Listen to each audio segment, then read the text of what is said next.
doing my job, watching the growth of the plants and trees, seeing how the deer got through the winter, making sure there are plenty of fish in the streams and lakes.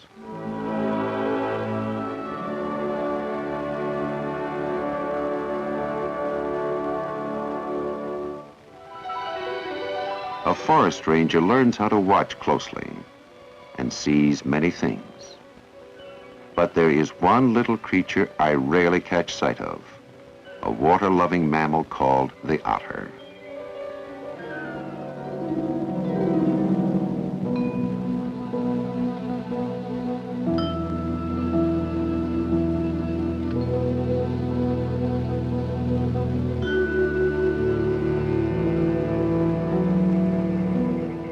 Otters are shy, and since they can smell and hear and see very well, it's hard to get close enough to learn about them.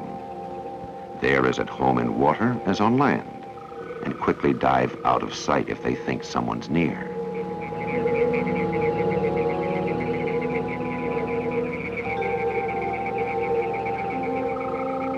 Most often, I see only the signs they leave, tracks and remains of fish they've caught and carried to the shore to eat.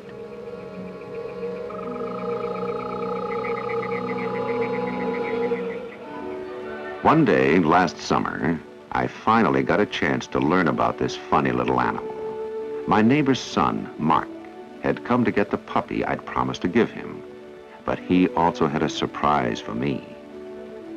Mark's father is a fisherman, and a baby otter had gotten caught in one of his fishing nets. It was too young to be turned loose to care for itself, so Mark brought it to me.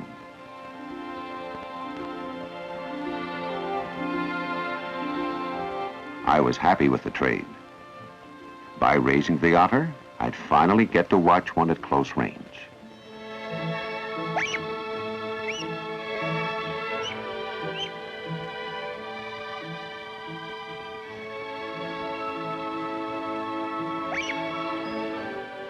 But a wild animal has very special needs, and raising one in a home takes a lot of thought and care. He'd need good food, lots of fish and meat, and a place to live where he'd be safe and comfortable. This kind of otter was often called a land otter, and he could live on dry land if he had to, but I knew he always liked to be around water. Luckily, I had a place all ready for him. I dug a small stream through my garden and decided that it would make a perfect home for my new pet. I planned to keep him in a pen, set up so that he could splash around in water whenever he wanted to.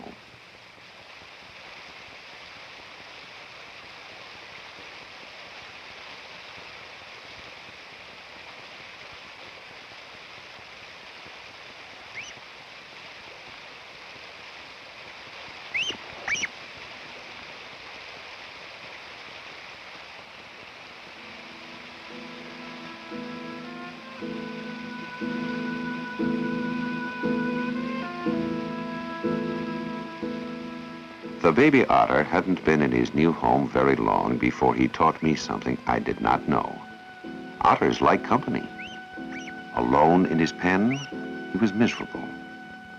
He watched the puppies sadly as they played with each other in the yard.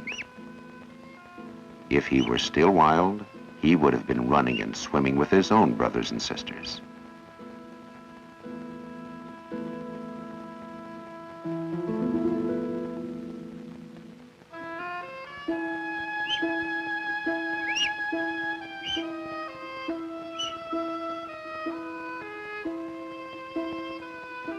The puppies were curious about their new neighbor. The young animals seemed to want to get to know each other, but the fence kept them apart.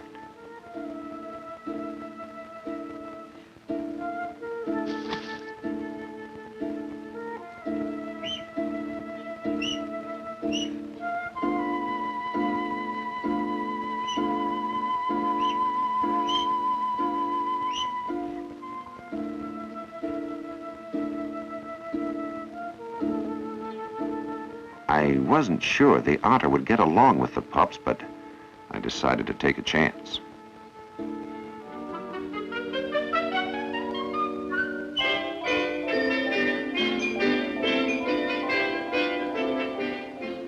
I was amazed to see how quickly the otter became one of the crowd. The pups seemed just as happy to have a lively new friend.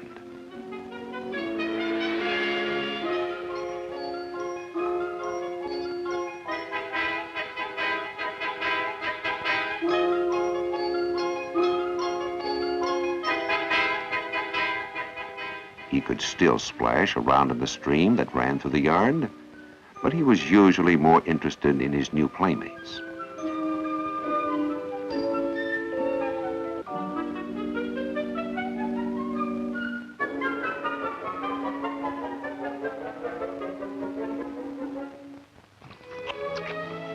Even their mother adopted the Otter Baby as if he were one of her own puppies.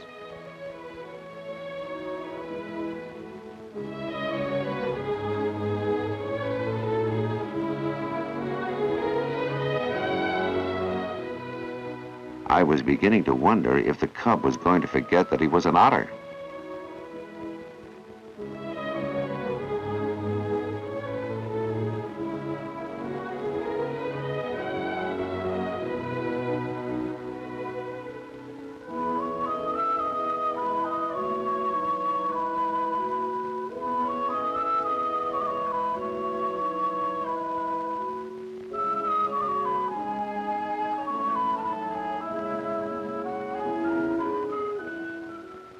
All summer long, I watched and made notes on my otter.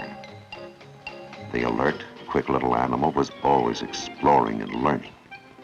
Otters are quite smart and very curious, and I usually let him poke around as much as he liked.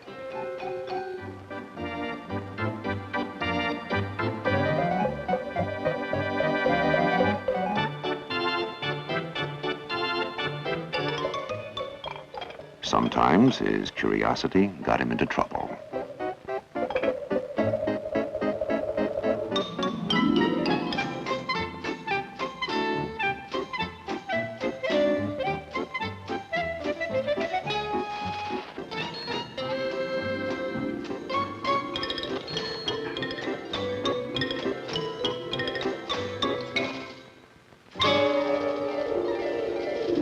Autumn came, and the first heavy frost of fall covered the landscape. The deer browsed in the thicket. The wild otters stayed hidden in the lakes. But my pet was teaching me new things every day.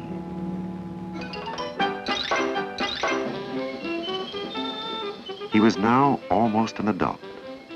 As the weeks passed, he grew stronger and faster, and he led the puppies quite a chase.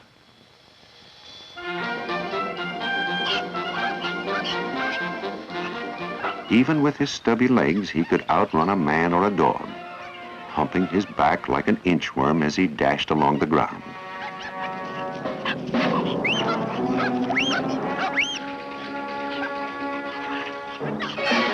He played with the pups for hours, leading them round and round, teasing and hiding.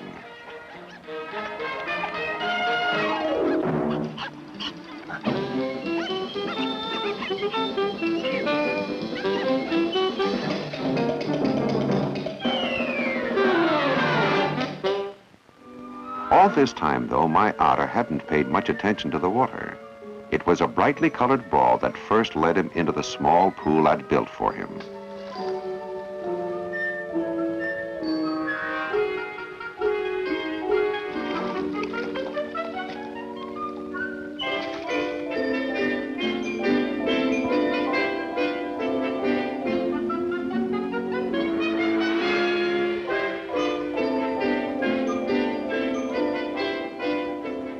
The puppies couldn't quite figure out what their stepbrother was up to. This was a new game, and they weren't very sure about diving headfirst into the pool. But it was an important new discovery for my otter and for me. I had gotten used to seeing him romping with the pups, happy in his adopted home. Now I was watching him in his own world, and I realized that the time would come when he would leave us. He was perfectly at home in the water. He would swim on his belly, or his side, or even upside down. He'd come up for air every couple of minutes, then dive back down, pushing himself along with his strong, short legs and webbed toes.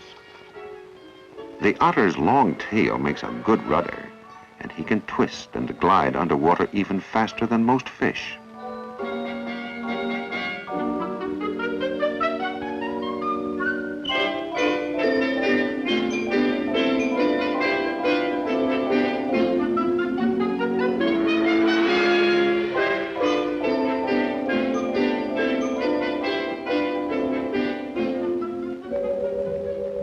Winter came, and a blanket of snow covered the forest. I began to grow worried about my pet otter. It had been a good thing to help an orphaned young animal to survive, but he was fully grown now and able to take care of himself.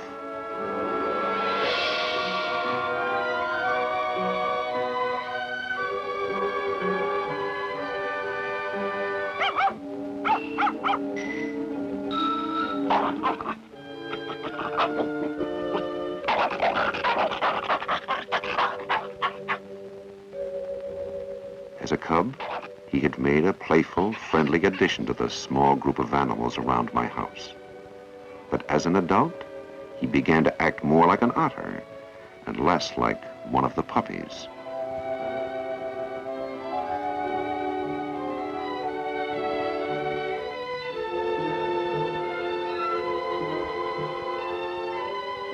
He had very powerful teeth and jaws and could attack fiercely if he was annoyed. Didn't usually start trouble. I knew the dogs were likely to lose if there was a fight. He spent more and more time around the water and was no longer interested in playing with the puppies. I knew that one day he'd return to his natural life. Before he did, I wanted to make very sure that he could hunt and fish for himself.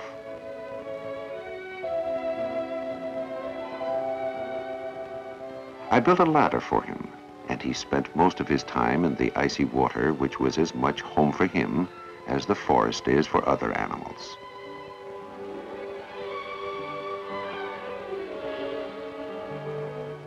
The otter is happy and active even in the coldest of winters and in water covered with ice.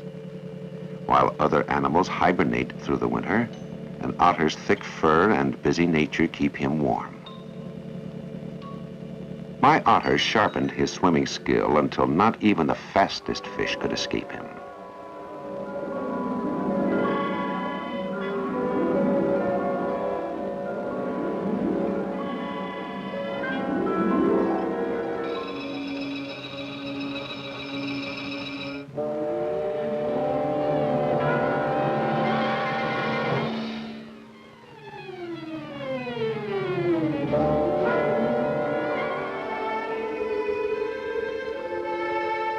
He was free to leave when he chose, and when the small pool froze solid, he left to find faster moving streams so that he could live and search for food in his natural way.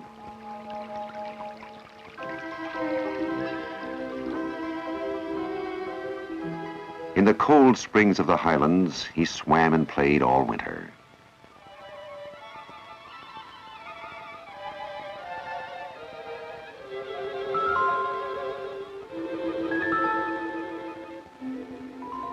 He set up housekeeping in a burrow with an underwater entrance. He could swim in his door and crawl up through a tunnel to a warm, dry little den.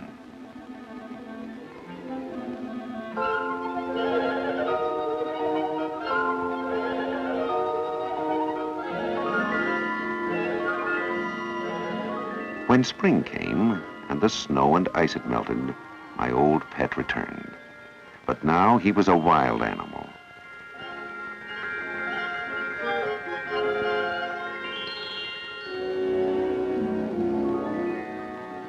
Although the playful, bright little fellow never came back to my front yard, he still knew me and wouldn't swim away when I came upon him playing or fishing in a forest lake. I was able to spend many more hours watching him in his own environment.